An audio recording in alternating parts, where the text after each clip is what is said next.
энемди Кытайдын границасынан кытайлар кичине суроо жооп кылыптыр. Ошол кезде казак бир тургандар булар анчинин ата-анасы деп апамдарды жардам берип, бат эле өткүзүп жиберишиптир. Силерге дагы ыраазымын, рахмат. Бир жолу биз Кытайдын Харгосуна барган кезде дагы бизге суроо берген кезде казактар булар анча эле өткүзө бериңиз деп ушинткен болчу. Рахмат чоң.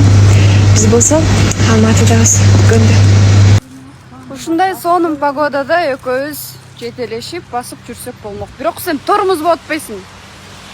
Огонёкторду кетирип коё эле. Же чалбайсың, же жазбайсың де. Кайсы машина алдың? Жакшылыкка буйрусун, өмүр.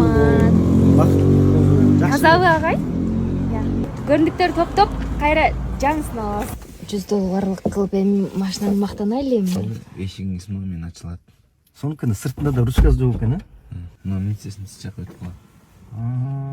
Ушундай. Массаж жасайт экен. Массаж жасайбы?